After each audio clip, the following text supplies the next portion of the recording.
All right, so we are back again. We just watched Game of Thrones episode 3.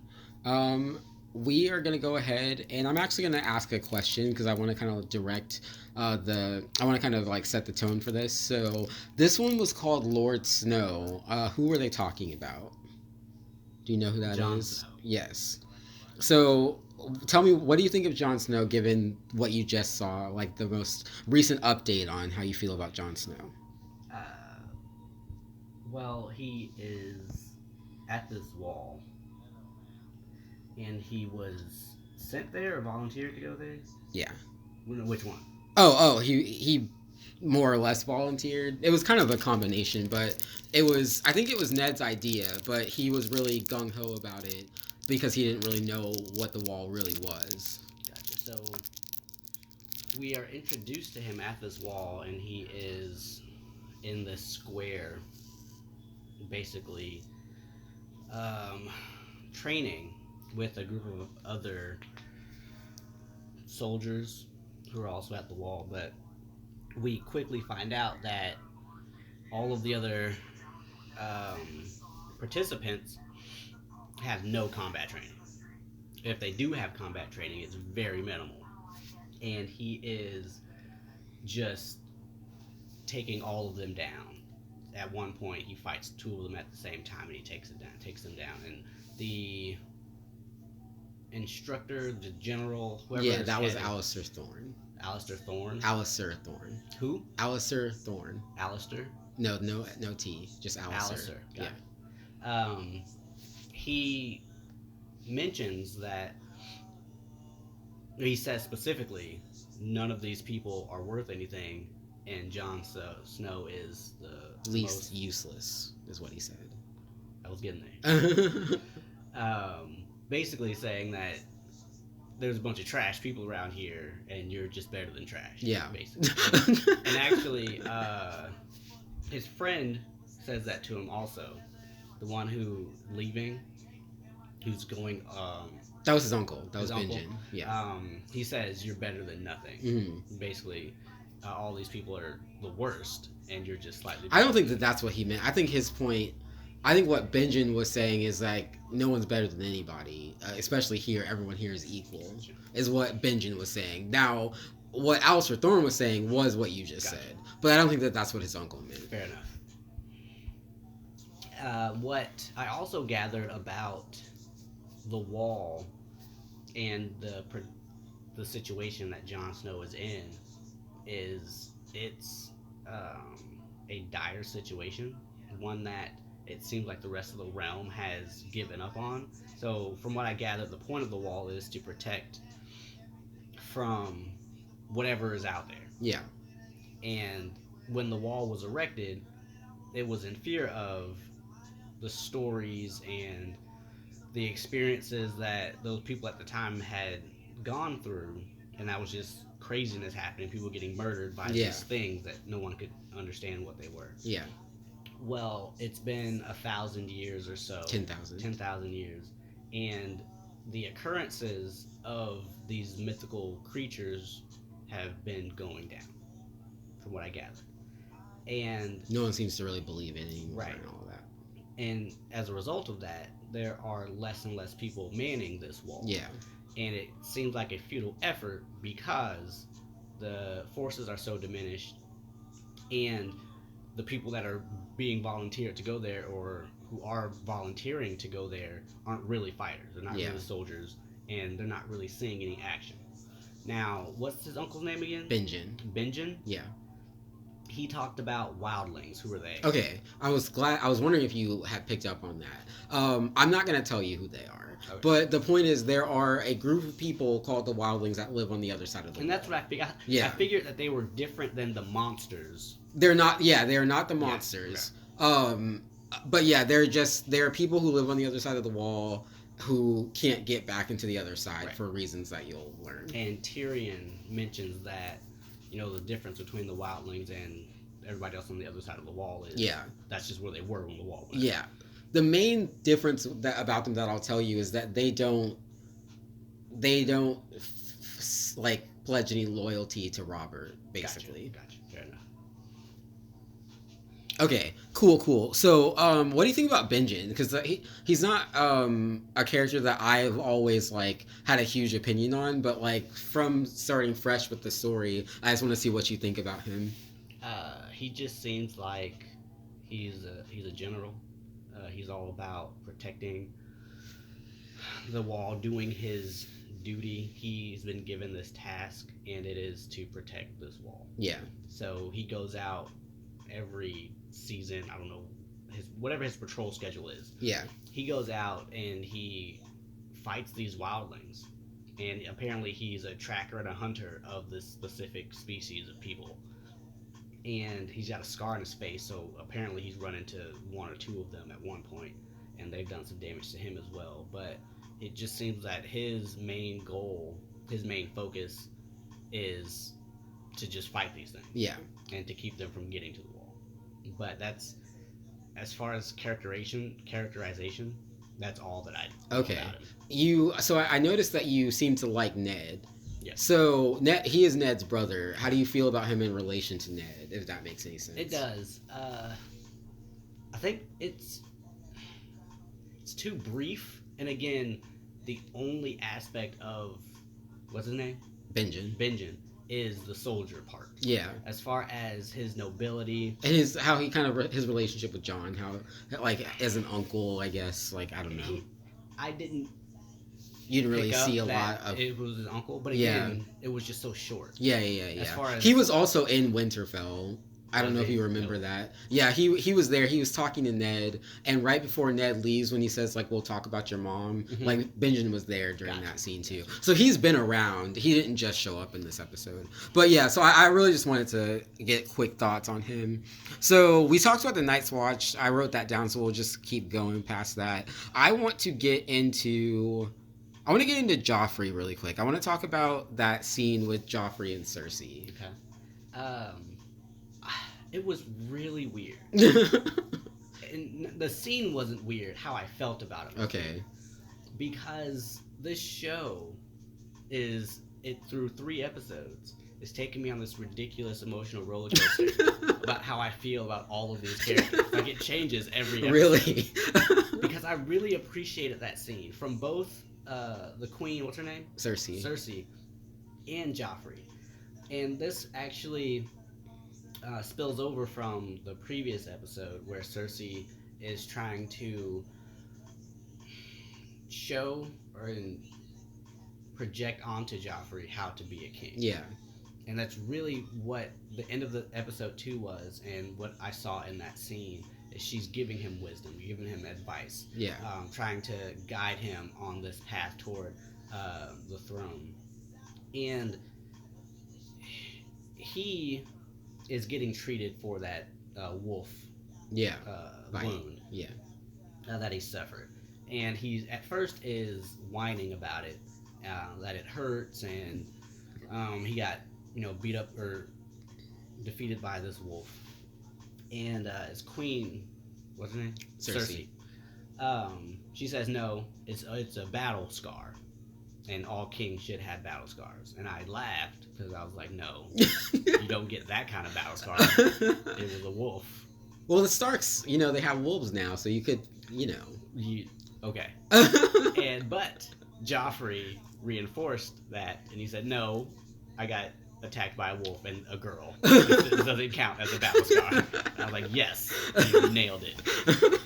But then he goes into the Royal Guard and how he would rather there be 10,000 of his own trained soldiers protecting who, doing what? Okay, so basically what he was talking about there, this is a feudal society, so like each of the different, like the North is like not independent, but they're kind of their own thing. Like the South is kind of its own thing. So they all have different armies. Mhm. And they all of the armies like report to different lords, and then those lords report to Robert. So Ned like commands the army of the North, Okay. basically. Joffrey was basically saying, I want all of the soldiers to be my soldiers, to be Gotcha. trained, and to report directly underneath the king, and all of that stuff. And he goes on to say that, Cersei challenges that idea and says, what if they rebel? What if the different factions don't appreciate being controlled by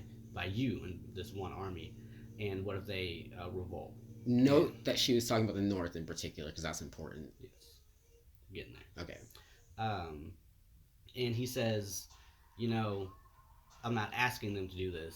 This is their king telling them you don't have your separate armies anymore. You have my army. Mm. And Cersei says, well, you can't really do that because you're asking them to murder their own people. I don't understand. What was she talking about there? I think what she was talking about, she was saying something to the extent of like they're all loyal to Ned. Like everyone in the North is loyal to the Starks. Like not Robert. I mean, they should be loyal to Robert, but like when it comes down to it, the Starks rule the North, Gotcha. and so like asking them to do that would be like turning against the Starks in a way, and I think that that's really what she Gotcha. was getting at. Um, but And she was also saying like you're in there like you because he had just said that he was going to invade them or something. So like she was like, oh, you just killed a bunch of their people though, so why would they listen to that you? okay. Yeah, That's what I was trying to get at. Um, but the moral of that lesson for Joffrey was, you can't really be all gung ho about this. You can't, be quick to just kill anybody. You don't want that much attention on yourself yeah, because people will always see you coming, basically. And she says something to the effect of, wait for that perfect moment to strike, and make sure that you kill your target, and that target happens to be the Starks.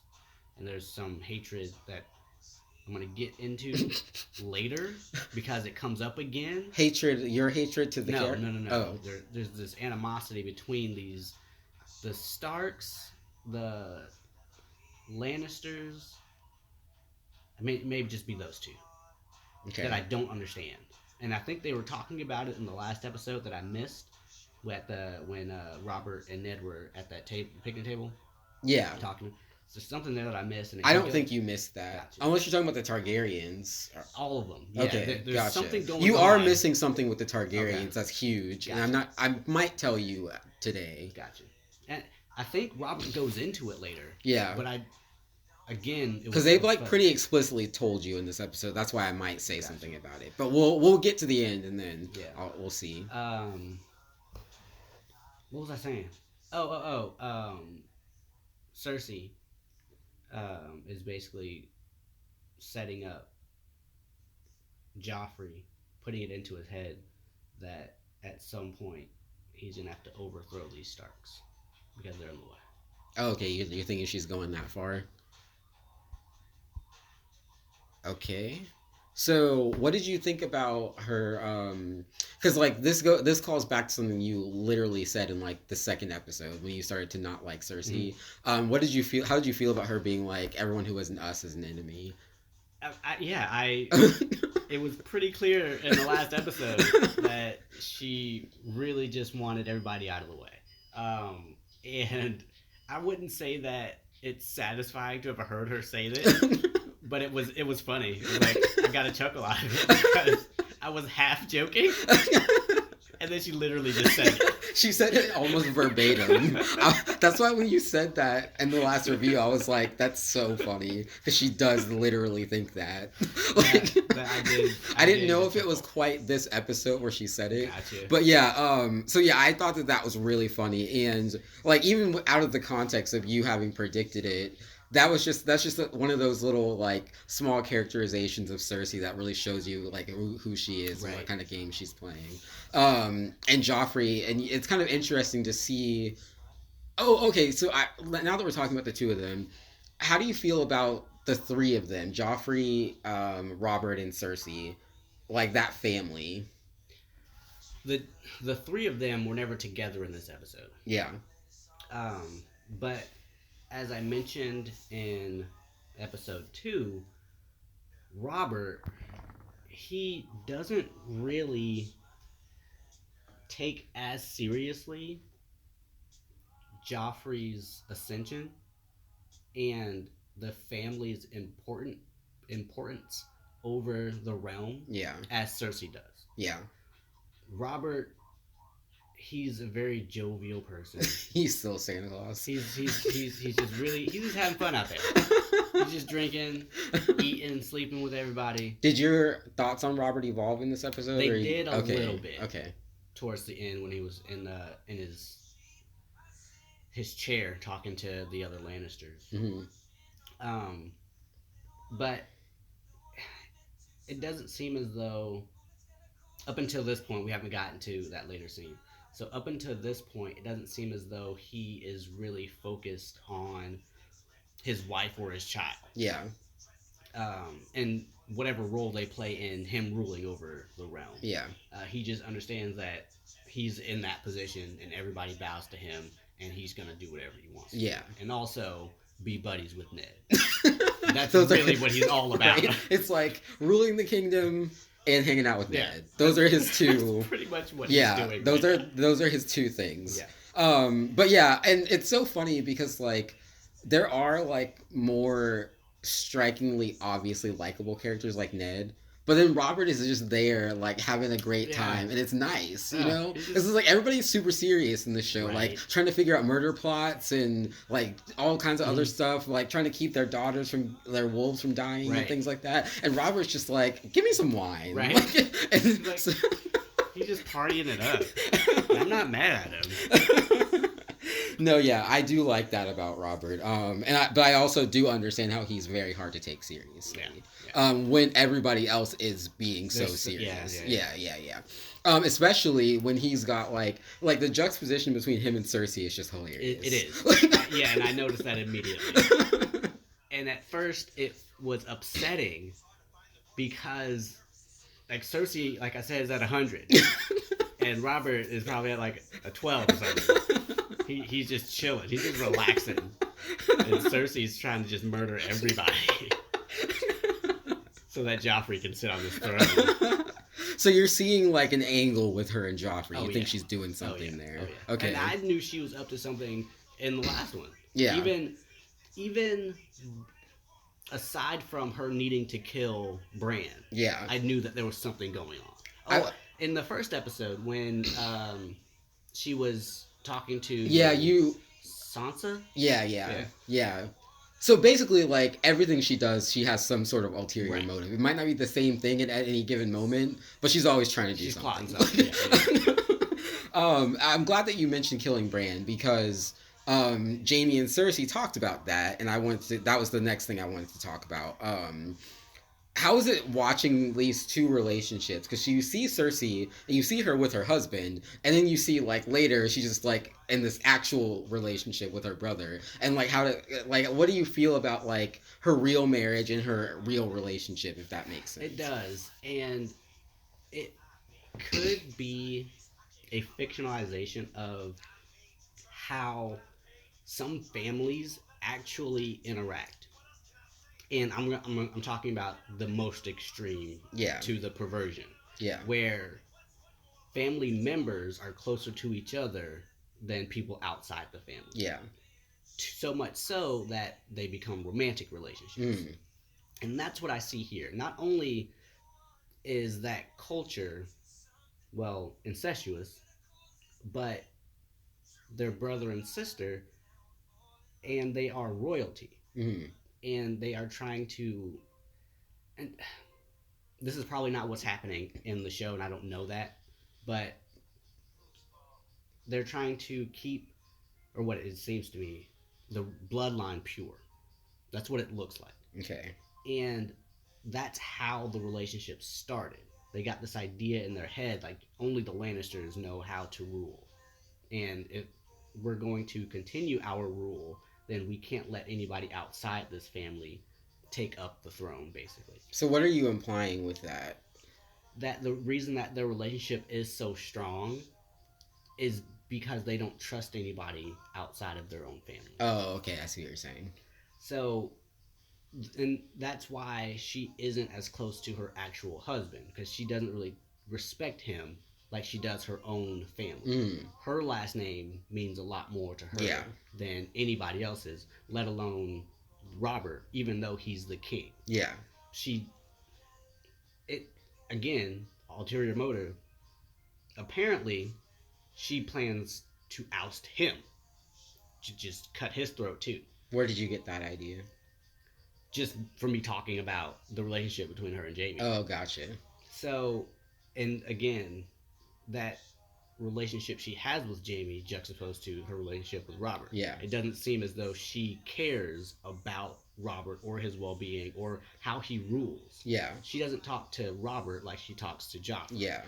If she thinks that Robert is doing something he shouldn't be doing, she just brushes it off because she knows she's got Joffrey in the wing over here. And she'll Are you talking about Jamie or Joffrey? Joffrey. Oh, okay. Um, Oh, because like she wants her son to be king. Right. Gotcha. Right. So, because in the previous episode, when she's trying to get Robert to make a decision on killing that wolf, Yeah. and Robert's like, I don't really care. Yeah.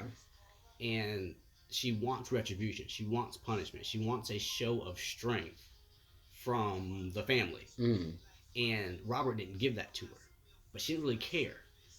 She cared that the message was sent, and she cared that Joffrey was there to, first of all, witness it, be a part of it, and also learn from her Yeah. how this is done. Yeah. And she didn't And she wanted admonish people. Robert for it either. Yeah. So again, from what I gather, just watching it, she isn't concerned about how Robert rules because she knows at some point she's gonna cut his throat. And So the you're basically Lannisters- saying that like in her mind Joffrey's the king already, Right. almost. Right. Okay. Gotcha. Yeah, and the thing with the wolf, like, yeah, for sure, like, she wanted to make sure that people knew that they couldn't treat the king that way, basically, is in her head, is how she and saw again, it. the king, Joffrey. Yeah, no, that's what I'm talking Yeah, about. yeah. Yeah. So yeah, no, yeah, that's good stuff. Yeah, Cersei, I really like when I first watched the show. This was the first time I ever watched a show that had incest in it, I think, especially an incestuous relationship. And so when I was first watching the show, I think in my head I like was like, okay, I don't know what to think about this. And so I didn't pay much attention to it. But as I saw like the rest of the show play out, I was like, okay, I understand why I'm watching this now. But yeah, like Cersei and Jamie are just, I will say they're really interesting to watch. And like why they do the things that they do are very interesting. But I do want to go back to that scene though, and Cersei kind of hesitates a little bit, saying to Jamie, why did you try to have that boy assassinated? Yeah. He's 10 years old. What's the deal? And Jamie, understandably so, says, you watched me throw him out the castle window. You can't turn back now. We're in this. Yeah. And she's like, no. And then he's like, yes. He has to die so that he doesn't say anything. You are concerned about him remembering and waking up and, outing all of us. Well, I'm trying to make sure that doesn't happen. You can't complain about how I do it. Yeah. And he goes on to say, if anybody stands between what you and I have, I will just murder all of them until it's just me and you in the world. That seemed a bit extreme, but I understand what he was saying. I get it. I'm glad you mentioned that because I wanted to know like what that made you think of Jamie and just like Jamie and Cersei together. Do you understand why they're together after hearing both of them talk the way they do? Do you mean, do I understand why their personalities mix? Yes. Oh, yes. yeah. Yeah. So they're cut from the same cloth. Well, they're twins. So that definitely helps them understanding each other. If they, and I don't know how twins grew up in the universe, but yeah, like seeing them and like being like not thinking they're twins or whatever, but listening to them both talk, like, yeah, you look like people who are either related or having sex. Or and both. in this case, yeah, they're definitely. I would say at the other end of the spectrum, their relationship is basically similar to Ned and his wife's. Okay, that's a nice compliment. I don't know. I don't know if it's a compliment, but it just seems as though that The level of bond, investment yeah, and everything. Yeah, yeah, yeah. Yeah, is it's interesting to see. It's like you were just talking about, like watching Robert and Cersei together. You just see this like very depressing, loveless mhm. situation, and you see Jamie and Cersei, and you see a very loving, is that what we're calling it, it situation, because it looks very genuine and it looks like there's a deep connection, but it's also like, it's you know. their brother and sister, so there's that love that's Yeah, there. But then it goes even further to a romantic relationship as well, that's probably why it's even stronger because they're brother and sister. They do feel that yeah, already established bond with yeah. each other. And I will say, like, and this is, I don't really say this is a spoiler, but like, as far as you continue watching, like, I'm sure this is gonna happen to you. There are certain times where you're just gonna flat out forget they're related, Mm. like, like I did anyways, because like I had just been watching the show for 8 years, so I was, well, like 5, but I was just like, oh yeah, I need to keep reminding myself that she is your sister, like, Right? but yeah, no, like I just, yeah, I'm glad that you saw that, and I was kind of hoping you'd have a stronger reaction to what Jamie said, but I guess you expect that from the Yeah, Lannisters maybe yeah. at this At point. this point, nothing that they do can surprise me. They tried to murder a child, and they're in an incestuous relationship. Those are the worst things you could do. They're pretty high up Yeah. there. Like, So, what else you got? okay, okay, fair, fair. Okay, we're going to. Oh, so you are on board with the idea that Jamie is the one who tried to assassinate Bran. Yes. Okay. Um, and then okay, I want to talk more about Jamie because this is what I was getting. We need to really, I think, before we continue, you need to understand what's happening with the Targaryens. Okay. I don't want to let that go on for too long without you knowing that. So, do you remember them talking about this king that Jamie killed? Yes. So they, I don't know if you noticed, but they called him Aerys Targaryen, the Yes. Mad King. Okay. That is Daenerys and Viserys' father. Okay. Okay, so does that make sense? Did you Yes. know that already? Yes. Oh, okay, good. I didn't know if you realized that because you seem to be a little confused about what land they were trying to take back. I guess I still am. All I understand is those names. Okay, yeah. So Aerys Targaryen is the Mad King that Robert overthrew to become king. So Of of everything Okay. of the Seven Kingdoms. So you know there's those two Right. distinct lands. Mm-hmm. Well, where the Starks are and everyone else, that is where Daenerys and her brother are trying to get back to, because Okay. that's actually their kingdom. Gotcha. They were overthrown like 19 years ago, and so that's why they're gone. Okay. And they do explain all of that stuff, but like they've more or less said it already in the show, so I wanted to just go ahead and Okay. tell you that. And when they talk about going home, they're talking about getting back to where everybody else is. Oh, gotcha. Yeah. Gotcha.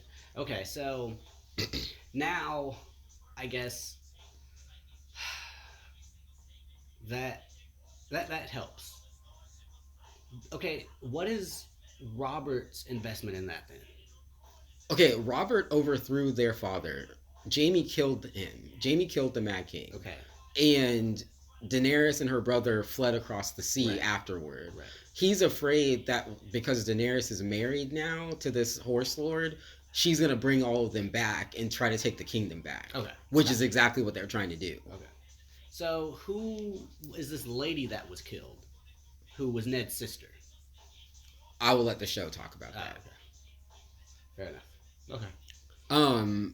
But yeah, she died during that war though. Okay, so Robert, unless I misheard it, he says that someone killed her, Yes. but it was during the battle or as a result of the battle. It was during that whole situation. But was she targeted or was she a casualty? I'll let the show say that. Fine.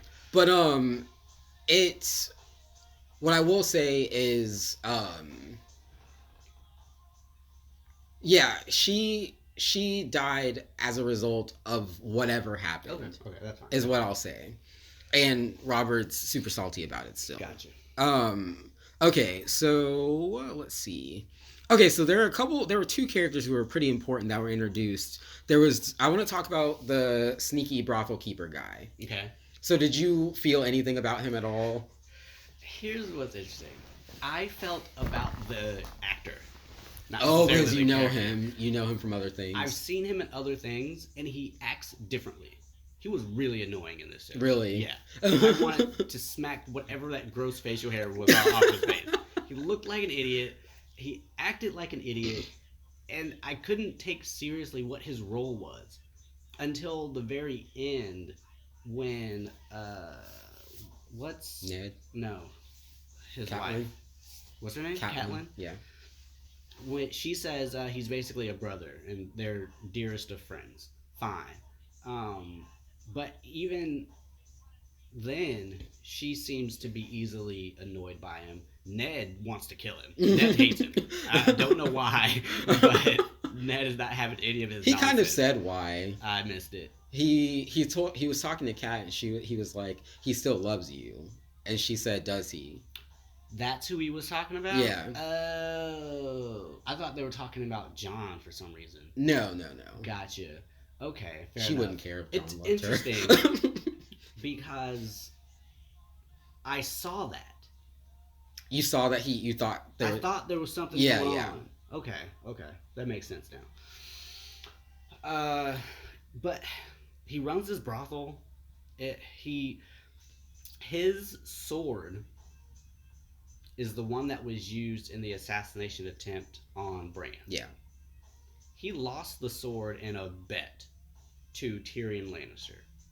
And now everybody believes the Lannisters tried to assassinate Bran. Yeah. And we'll let that play out, obviously. Um, so I guess that's the only thing he brought to this. Now that I understand their prior relationship, Yeah. that there's probably more to it now. Um, but as I was watching it before just now, the only thing that I thought about was one, he's annoying, and two, that was his dagger. Gotcha. Okay. There was one line that he said, I don't know if you caught it, when Ned pushes him up against the wall and he's like, he says, Stark's quick tempers, slow minds. Yes, I don't know if you heard him I say did. that. I thought that was kind of funny. I didn't hear the last word. I heard him say quick temper and his slow something. Slow minds, yeah. Yeah, I heard him say that, but I thought it was just a throwaway line. I don't know if it meant anything. It in retro, it's one of those things. Everything in this show means something, Gotcha. but that actually was a pretty telling piece of information after you've seen everything. Fair enough. But let's see. Okay, so Peter, I don't know if you caught this. He's the master of coin, basically like the Yeah. treasurer. So he talked about how the realm is bankrupt, and Ned was like, excuse me, like, Right. so that's kind of interesting. Does that make you think anything else about Robert, or is it just expected of what Robert would do? It's expected because at Winterfell, Yeah, there was also concern about finances. yeah, So it doesn't surprise me that that's on his mind. Yeah. And it seems like that's how he runs his kingdom anyway. mhm, So if when he is told about something like that, it makes sense that he would freak out. yeah, But also, it also seems that it would make sense that anybody would freak out. But this particular region seems extravagant. yeah, Seems like they don't care about that kind of thing. It seems like that's specific to this kingdom. yeah. That they are the ones who are just You mean the throwing around- capital? Capital. Okay. The Yeah, capital, yeah. The capital. It seems like they don't care, Yeah, but not necessarily the people around them. yeah. And I'm sure you can kind of already tell this, but like Ned's relationship with his people and Robert's relationship with his people are completely polar opposite Yeah. things. But yeah, so I just thought that was like interesting. I thought that was worth noting.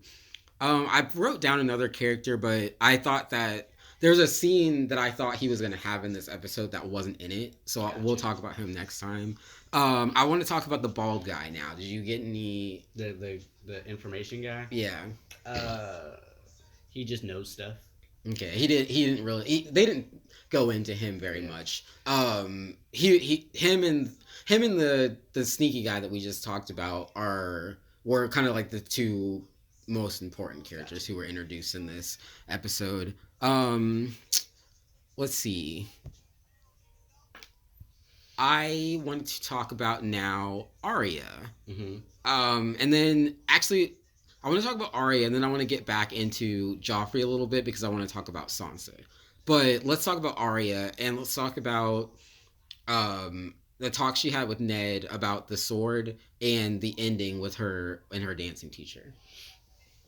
Um, so Arya, Sansa, and a nanny are having lunch, Oh yeah, yeah, yeah. and they are still arguing. Sansa and Arya are still arguing about um, Joffrey and the wolf and the butcher boy and the incident that happened in the previous episode. And Arya is rightfully so still angry that Sansa didn't say anything to Mm. prevent these two things from happening.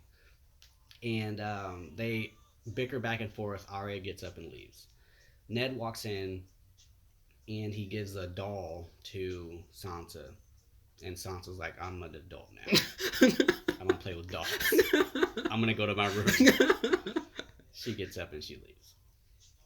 So Ned then he gets up and he goes to talk to Arya, and she's in her room with the needle that Jon Snow gave to her in the previous episode, and she's just looking at it, admiring it. As soon as Ned walks in the door, he opens up the door and he finds her with it, and he says, "Why do you have this? This is a sword. Do you even know how to use this? You're a lady. You shouldn't have this." And Arya says, "I don't want to be a lady. I want to know how to defend myself. I want to know how to fight." Um, and then he asks who gave it to her. Ned does, and she doesn't answer, protecting John because I guess she feels that he would get in trouble. Yeah. Also, um, and Ned kind of gives her some kind words actually, and he basically tells her, this is a weapon made for combat. You shouldn't have this if you're not ready for that combat. If you're going to draw this sword, you better know how to use it. Then he walks out.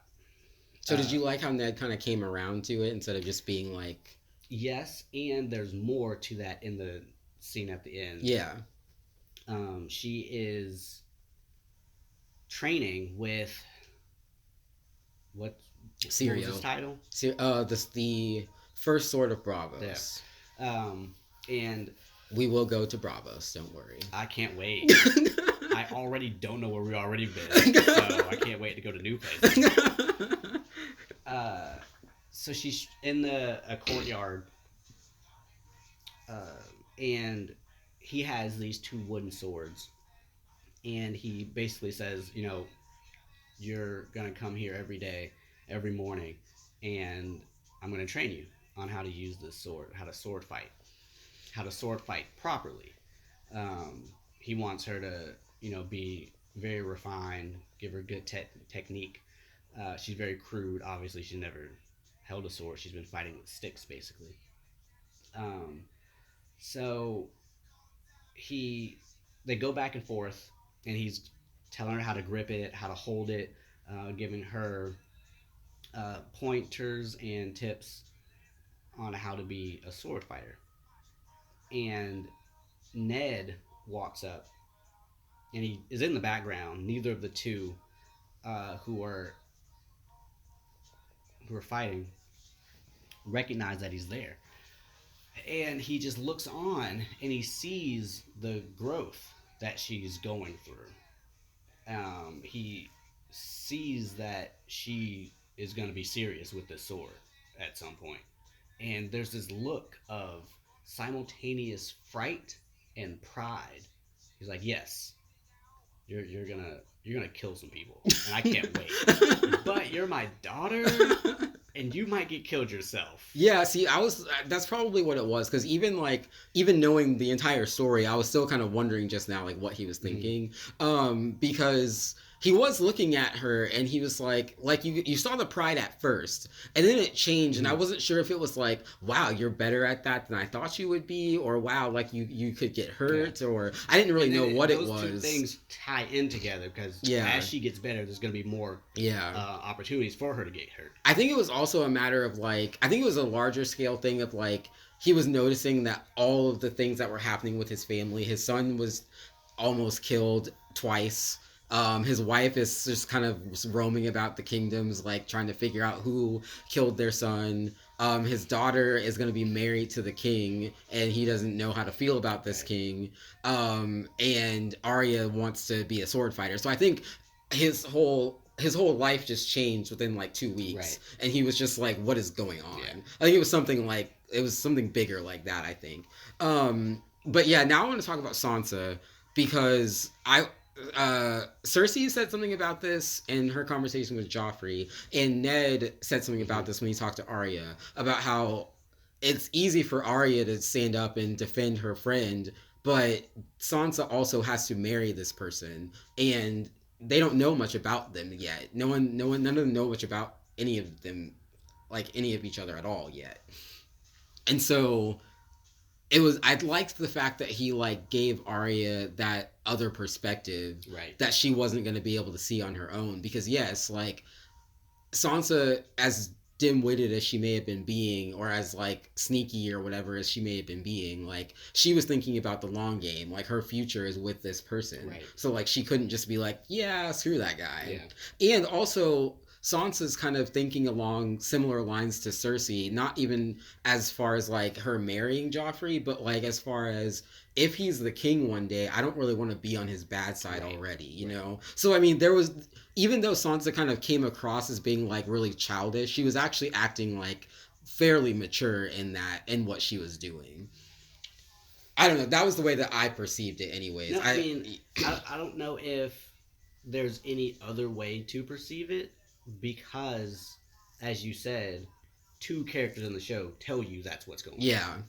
So that sounds pretty accurate. And I also understood that was the message they were trying to deliver, and I accepted it. Um, I understand that those two are on a collision course, and collision course sounds negative, but they're just headed in the same direction. Wait, who? Sansa and Joffrey. Oh! I thought you were saying you were seeing tension between Arya and Oh Sansa. Oh, okay. no. I haven't. If that's happening, you just spoiled it. But I don't. I didn't see that. Okay. So yeah, Sansa and Joffrey are destined to have babies, as Cersei so eloquently put it, Multiple times. multiple times. But she also advocated for Joffrey just going out sleeping with anybody he wanted to. That was another thing about Cersei is like that was the interesting thing about Cersei is like you kind of get the sense that she like abhors Robert Yeah, almost, yeah, but at the same time, part of her counsel, like you could tell she was counseling Joffrey trying to get him to be better than Robert, but she was also saying your dad's like that though, yeah. and you're probably gonna be like that And I too. think what I don't know if she's was specifically saying that Robert was like that. I think she was saying one, men are like that, Yeah, and two, kings kings are are like like that. that. Yeah, So yeah, she was just letting him know you can do whatever you want. yeah. You're going to be king. You can make whatever choice you want to make. Yeah, and I mean, I guess like the thing about that was odd to me, I guess, is that like she was kind of like because I mean, she kind of has had her eye on Sansa, Yeah. and so it was just interesting, and obviously, like Cersei seems like a very selfish, like narcissistic person, but it seems like you would think that she would like try to train him to be different than the way that she's been Hmm. treated by Robert. Yeah. But I think because Sansa is not her daughter is probably why she's not thinking like that, and probably why she doesn't really care. And I mean, like in this time, she just expects men to behave Yeah. that way, I guess. But yeah, it just seemed interesting to me that she was like telling him, "You're gonna be just like him. Just try to be a better king." Right. Is basically Yeah. what she was saying. Okay, so I think yeah, that was like we covered pretty much everything that I wrote down. Was there anything you had questions on to wrap it up or anything like that? No, I think the biggest question that I had, and it's still a bit foggy, is not I wouldn't say a bit foggy, the Targaryens. Okay. Oh, I was afraid that I'm not saying that name right. You said it right. Targaryens, Yeah. Lannisters, and the Neds. Starks. The Got Starks. it. Thank you. And the Baratheons. That's Baratheons? Robert. That's Oh, Robert's okay. last name. And who are the Dothrakians? The Dothraki. That was Dothraki. close. That was good. Oh, we didn't talk about them at all. Oh yeah, yeah. Let's get into that. Quickly, Khaleesi. What does that mean? Oh, so Khal means king, Khaleesi means queen, Got it. basically. Because I've heard Daenerys referred to as Khaleesi. I thought that was just another name. Oh yeah, yeah, yeah. No, it's a title. Gotcha. And that kind of made sense Yeah. as they were saying it. They don't translate directly Right. to that, but that's basically what it means. Fair enough. Oh, so this is what we'll touch on just for a minute. Her brother, what's his name? Viserys. Viserys. He came out of nowhere, first of all, in this episode. He came out of nowhere, already exacerbated, and he just chokes her for some reason. No, I know what the reason is, but where was he that he could be upset about like that? when Rob came out of nowhere in that room. He Yeah, just yeah, freaked yeah. out. And then he commands whoever Khaleesi's handler, Daenerys, to kill all those people. Yeah. Because he was roughed up a little bit. Well, here's what happens. He chokes Daenerys, and then one of the Dothraki. His name. No, is that what they're called? Yeah, yeah. Dothraki.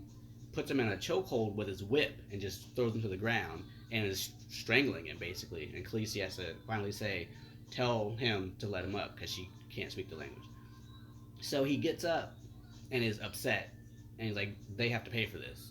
Kill all these people." Yeah. And what's the guy's name who's riding with her? Jorah. Jorah.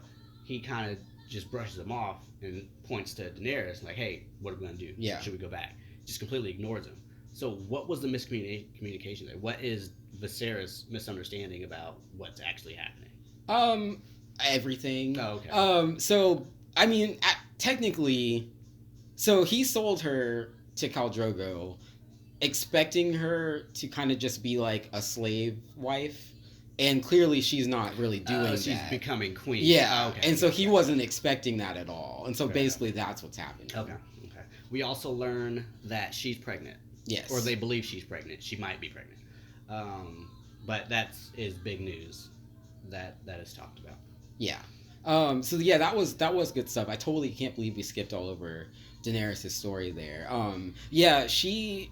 I guess I kind of want to ask you, like, how do you feel about Jorah, the guy who's with her, and his role in her life? He reminds me of Aragorn. Oh, that's a nice compliment. In that is there as this protector and guide through whatever she's doing. Yeah. Wherever she's going.